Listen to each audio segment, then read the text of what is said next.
All right, I got a question for you. If you had $100 extra a month, what would you do with it?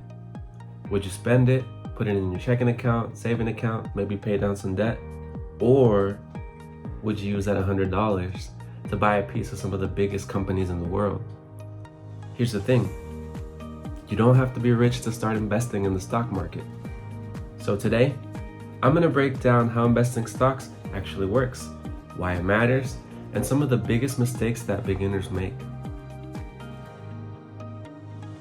All right, so what does it mean exactly when you buy a stock? I'm gonna break that down for you. When you buy a share of a company, you're essentially buying a tiny piece of ownership in that company. So let me give you an example. You buy a share of Apple, Microsoft, Amazon, or some other publicly traded company. You're becoming a very small owner of that business. You're now one of the owners. The reason people invest is pretty simple.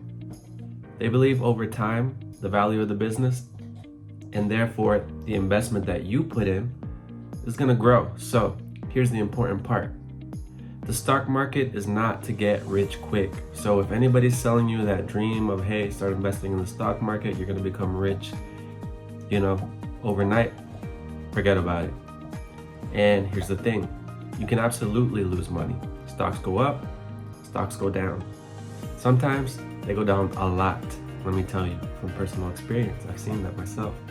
But the goal for long-term investors is not to predict what the stock market's going to do tomorrow. It's to invest consistently, so over time, you want your money to grow. All right, so you know a little bit about how buying stocks works. Now here's where it gets really interesting. Say you start with $100 a month, that's about $1,200 in a year. Now keep on doing that for 5, 10, 20, even up to 30 years. You're not just putting your money aside into an account and letting it sit there, not like a regular savings. You're giving that money an opportunity to compound. What's compounding? Compounding basically means that your investment can earn some returns, and then those returns can potentially earn returns of their own. So it keeps building up, and whatever you earn is making more money.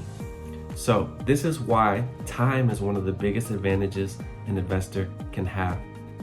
Someone who starts investing at 25 with relatively small amounts can potentially end up in a much better position than somebody who waits until they're 45. So the sooner you start, the better.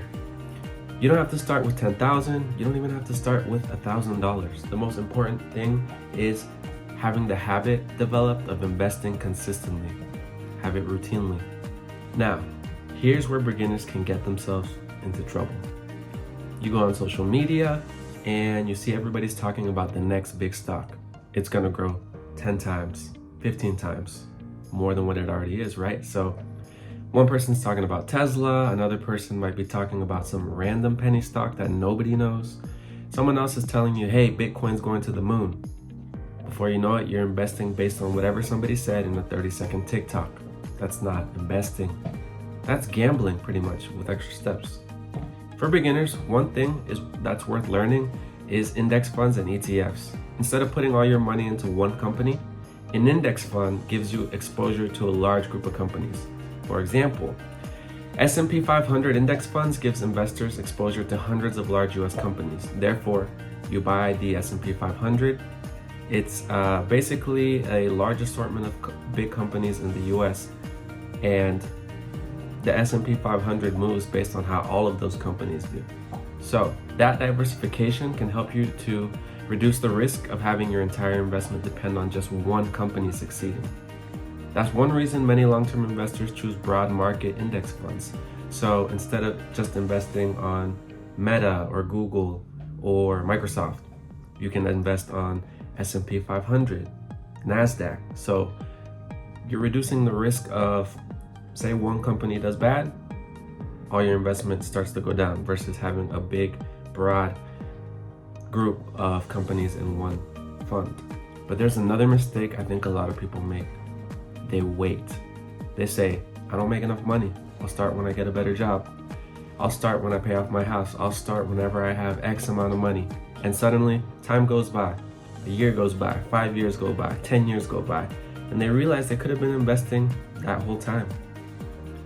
Now, I'm not saying you should ignore your financial responsibilities and throw every single dollar you make extra into the market, but if you have a high interest debt, no emergency savings, you're struggling to pay your bills, you may have other financial priorities, it's understandable. You need to put attention on that first.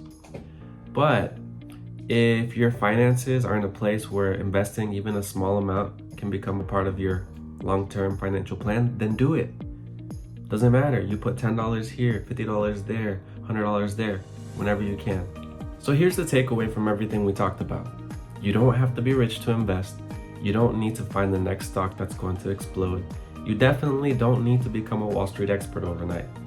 So start by learning, understand what you're buying, diversify your investments, invest consistently. Consistency is key. And most importantly, give your investments time. Building wealth usually isn't about one huge financial decision. It's about making a bunch of small, smart decisions over a really long period of time. So, if you enjoyed this video, hit that like button, subscribe, and let us know in the comments, what's the biggest thing that's stopping you from investing right now? We'll see you in the next one.